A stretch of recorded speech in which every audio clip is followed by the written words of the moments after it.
গোটা বিশ্বকে চমকে দিয়ে এবার ইরানের পক্ষ থেকে এক বিস্ফোরক দাবি সকলের সামনে করা হলো।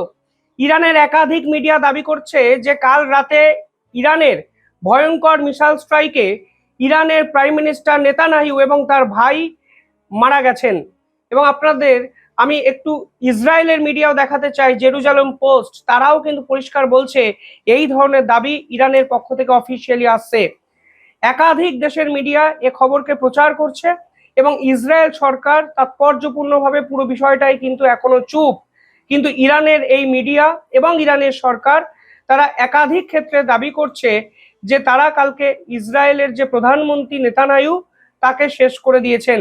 এই ভিডিও যখন বানাচ্ছি ততক্ষণ অবধি এ বিষয়ে ইসরায়েল সরকার কোনো মন্তব্য করেনি, কিন্তু এই পুরো বিষয়টি তাৎপর্যপূর্ণ হয়ে যায় কারণ আজকে ইরানের এই মিসাইল স্ট্রাইকের পরই প্রধানমন্ত্রী মানে আমেরিকার প্রেসিডেন্ট ডোনাল্ড ট্রাম্প তিনি রাশিয়ার প্রেসিডেন্ট পুতিনের সঙ্গে ফোনে প্রায় ঘন্টাখানেক কথা বলেন। অর্থাৎ মধ্যপ্রাচ্যের এই যুদ্ধ পরিস্থিতি ক্রমশ খারাপ জায়গায় যেতে শুরু করলো এবং দেশের মানে বৃহত্তর যে দেশগুলো আছে সেই বৃহৎ দেশও কিন্তু বিভিন্ন সময় এই যুদ্ধে মারাত্মকভাবে ক্ষতিগ্রস্ত হচ্ছে, তা একাধিক তথ্য মারফত আজকে এই ভিডিওতে আপনাদের সামনে আমি প্রেজেন্ট করব। জেরুজালেম পোস্ট পরিষ্কার বলছেন যে ইসরায়েলের যে প্রাইম মিনিস্টার নেতানিয়াহু এবং তার ভাই সত্যি কি মারা গেছে এ বিষয়ে তারা একটি আর্টিকেল প্রকাশ করেছে এবং ইসরায়েল প্রেসিডেন্টের বা প্রাইম মিনিস্টারের ভাই কিংবা একাধিক মন্ত্রীরা যদি এই ঘটনায় মারা যান তাহলে যে ইসরায়েলের পক্ষে এটা বড় ধাক্কা হবে তা কিন্তু সকলেই এক বাক্যে স্বীকার করছেন। তবে এই পুরো পরিস্থিতিটি কেন খারাপ জায়গায় যেতে শুরু করেছে এবং পুতিনের সঙ্গে ডোনাল্ড ট্রাম্পই ফোনে কি বা কথা বললেন। একাধিক রিপোর্ট বলছে যে এই মধ্যপ্রাচ্যের এই ঝগড়াঝাটিতে সব থেকে বেশি ক্ষতিগ্রস্ত হচ্ছে আমেরিকা এবং ইউরোপের দেশগুলো, কারণ গ্লোবাল অয়েল প্রাইস শেষ দুদিনে প্রায় $50 কাছাকাছি বাড়তে শুরু করেছে। একাধিক রিপোর্টে বলছে যে এই প্রথমবারের জন্য আমেরিকা এবং ইসরায়েলের মধ্যে সংঘাত তৈরি হয়েছে ইরানের তৈল ঘাঁটিতে আক্রমণ করার পর থেকেই, কারণ গ্লোবাল অয়েল প্রাইস ঊর্ধ্বমুখী, যা এখন সামাল দেওয়া কার্যত আমেরিকার পক্ষেও কঠিন হয়ে যাচ্ছে। ইসরায়েলের পক্ষ থেকে ইরানের যে তৈল ঘাঁটি আছে তা কিন্তু দাউ দাউ করে জ্বালিয়ে দেওয়া হয় মিসাইল স্ট্রাইকের মাধ্যমে। সেই ভিডিও আপনারা সকলেই দেখেছেন এবং ইরানের আকাশে কালো ধোঁয়ার পুরো চাদর এখনো কিন্তু দেখা যাচ্ছে এবং ইরান অ্যাসিড বৃষ্টির সামনে দাঁড়িয়ে আছে, তা বিশেষজ্ঞরা এবং পরিবেশবিদরা বলছেন। এরপরেই আমেরিকার পক্ষ থেকে ইসরায়েলকে একটি কড়া বার্তা দেওয়া হয়। তারা প্রথমেই WTF এই সংক্রান্ত একটি ডিপ্লোম্যাটিক বার্তা দেয়, অর্থাৎ পরিষ্কার বলে দেওয়া হয় যে আমরা এই সিদ্ধান্তে খুশি নই, কারণ এর আফটার এফেক্টসটা আমেরিকার উপরও কিন্তু আসতে শুরু করেছে। আমাকে কমেন্টে অনেকেই জিজ্ঞাসা করেন যে ইনকাম কিভাবে বাড়ানো সম্ভব। এর জন্য আজ আমি একটি অ্যাপের সঙ্গে আপনাদের পরিচয় করিয়ে দিচ্ছি। সে অ্যাপটার নাম মার্কেটউলফ। মার্কেটউলফ হলো একটি সেভি রেজিস্টার্ড অ্যাপ, যেখানে আপনি লগ ইন করে খুব সহজেই ইনকাম বাড়াতে পারেন। এবার আপনাদের দেখাচ্ছি এই মার্কেটউলফ অ্যাপ আপনারা কিভাবে ব্যবহার করতে পারেন। দেখুন, প্রথমে আমি পিন দিয়ে এই অ্যাপে লগ ইন করলাম। এখানে দেখাচ্ছে ফলো ট্রেন্ড অপশান, যেখানে মার্কেটে প্রফিটেবল ট্রেন্ডগুলোই আপনাকে শুধু দেখাবে। এবার একটা ক্লিকেই আপনি এখান থেকে ট্রেন্ড খুব সহজে ক্লিক করে ফলো করতে পারেন। এখানে আপনি খুব ছোট অ্যামাউন্ট ইনভেস্ট করে ট্রেডিং শুরু করতে পারেন। মার্কেটে বাকি অ্যাপে ইনভেস্টমেন্ট আপনাকে 3 গুণ বেশি করতে হয়। এখানে আছে স্টপ লস অপশান, যা আপনার ক্ষতি আটকায়। যদি আপনার ক্ষতি একটি নির্দিষ্ট লেভেলে পৌঁছে যায় তাহলে এই অ্যাপটি অটোমেটিকলি বন্ধ করে দেবে আপনার ইনভেস্টমেন্ট। এই অ্যাপের ব্রোকারেজ ফি মার্কেটের অন্য অ্যাপের থেকে অনেকটাই কম।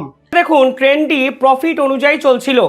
এবার আমি স্টপ ট্রেন্ডে ক্লিক করলাম এবং খুব অল্প সময়ের মধ্যে 2065 টাকার প্রফিট এখানে কিন্তু বুক হয়ে গেল। আপনি এই পুরো ফেসিলিটিটি ব্যবহার করতে পারেন লাইফ টাইম মাত্র 99 টাকা পে করে। এছাড়াও বিভিন্ন কমোডিটিস যেমন গোল্ড, সিলভার, ন্যাচারাল গ্যাস, এগুলোরও ট্রেডিং আপনারা করতে পারেন সকাল 9টা থেকে রাত্রি 12টা অবধি। মার্কেটউলফ অ্যাপ কিন্তু আপনাদেরকে ফ্রিতে ট্রেড রেকমেন্ডেশনও করে। এখানে দেখুন, ফেব্রুয়ারি মাসের প্রথম 3 সপ্তাহে 39,363 টাকা, একদিনে 15,239 টাকা এবং সমগ্র 2025-এ 5,03,940 টাকার প্রফিট বুক হয়েছে। এবং সবথেকে ইম্পর্টেন্ট বিষয় হলো মার্কেটউলফ অ্যাপ আপনাদের প্রফিটের উপর কোনো কমিশন কিন্তু নেয় না। আপনারা এই অ্যাপ ব্যবহার করতে পারেন 99 টাকা, তাও আবার লাইফ টাইমের জন্য। এবং এই অ্যাপ আপনারা ব্যবহার করতে পারেন সকাল 9টা থেকে রাত 12টা অবধি। 20 লাখের বেশি মানুষ এই অ্যাপকে কিন্তু ব্যবহার করেন। তাহলে আর দেরি কেন? আমার ডেসক্রিপশানে এবং পিন কমেন্টে এই অ্যাপের লিঙ্ক দেওয়া আছে, আপনারা ডাউনলোড করুন এবং ফিনান্সিয়াল জার্নি শুরু করুন। তারা বলছেন far beyond what US expected, অর্থাৎ আমেরিকা যা ভাবেওনি তা কিন্তু এখানে ইসরায়েল করে দেখিয়েছে। এবং এখানে পরিষ্কারভাবে তারা বলেছেন we don't think it was a good idea, অর্থাৎ ইসরায়েলের এই ধরনের স্ট্রাইক যা তারা ইরানে তৈলঘাটিতে করেছে তা তারা সমর্থন করছে না এবং এটি ভালো আইডিয়া নয়। আর এই প্রেক্ষাপটে দাঁড়িয়েই পুতিনের সঙ্গে ডোনাল্ড ট্রাম্পের ফোনে কথোপকথন এবং কার্যত বিপদে পড়েই রাশিয়ার শরণাপন্ন কিন্তু এক্ষেত্রে আমেরিকা হলো।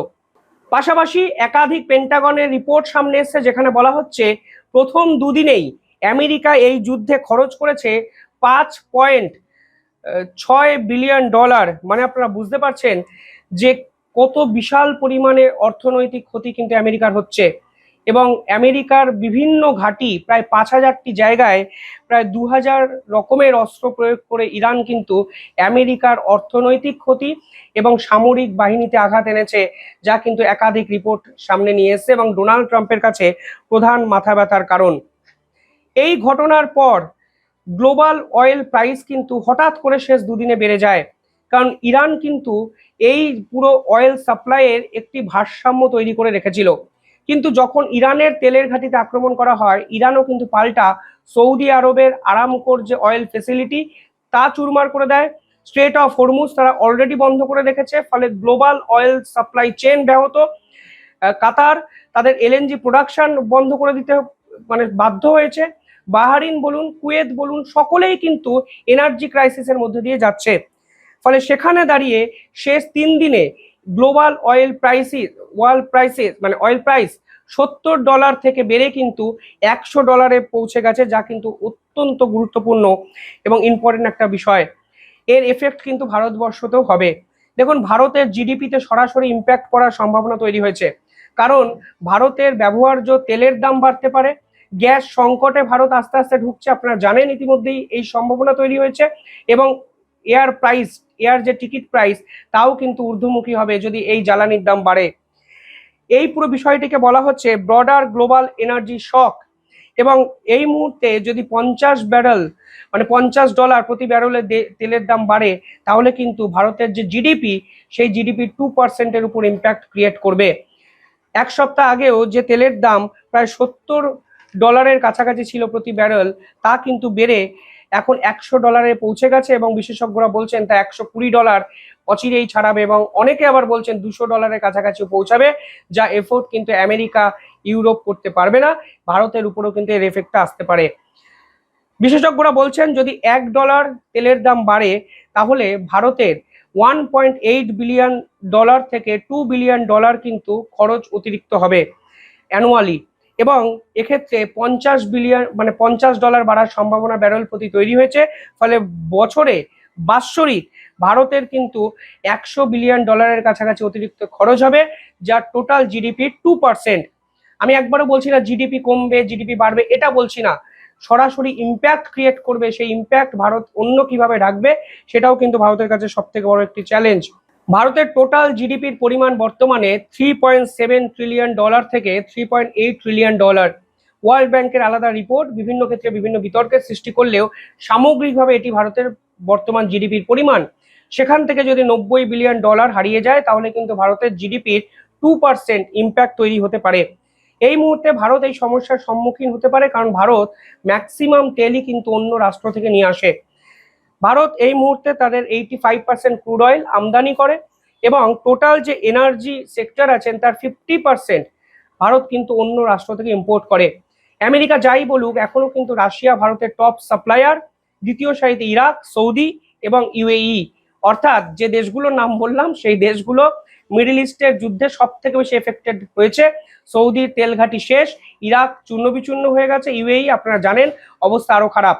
ফলে সব মিলিয়ে ডোনাল্ড ট্রাম্প আসলে এই যুদ্ধ শুরু করে নিজে তো বিপদে পড়েইছেন, উল্টে আন্তর্জাতিক স্তরের একাধিক প্রভাবশালী রাষ্ট্রকেও এর ভিতরে ঢুকিয়ে দিয়ে গোটা বিশ্বের শক্তি সংকট তৈরি করেছে এবং সেটা সামাল দেওয়ার জন্য এখন বিপদে পড়ে রাশিয়ার কাছে তিনি গেছেন এবং রাশিয়াকে তিনি অনুরোধ করছেন মধ্যপ্রাচ্যের এই পরিস্থিতিকে স্টেবল করার জন্য। আর এই প্রেক্ষাপটে দাঁড়িয়েই ইরানের মিডিয়া দাবি করে বসলো নেতানিয়াহুকে তারা খতম করে দিয়েছে, অন্তত তাদের ভাই চিরতরে খতম হয়ে গেছে, যা কিন্তু ইসরায়েলের পক্ষে বড় ধাক্কা হতে পারে। যাই হোক, কিভাবে দেখছেন আপনারা পুরো বিষয়টি কমেন্টে জানাবেন। দেখতে থাকুন দ্য ইন্ডিপেন্ডেন্ট বেঙ্গল। আর শেষ করার আগে ছোট্ট একটি আপডেট, মার্কেটুলস অ্যাপ ব্যবহার করা অত্যন্ত সহজ ও সিকিউর। 2 মিলিয়ন মানুষ এই অ্যাপটিকে ব্যবহার করেন। iOS এবং অ্যান্ড্রয়েড দুটো ভার্সানে এই অ্যাপকে পাওয়া যায়। আপনারা দেরি করছেন কেন? তার ট্রেডিং জার্নি শুরু করুন। এই অ্যাপের লিঙ্ক আমি আমার ডেসক্রিপশনে এবং পিন কমেন্টে দিয়ে দিয়েছি। ধন্যবাদ, ভালো থাকবেন।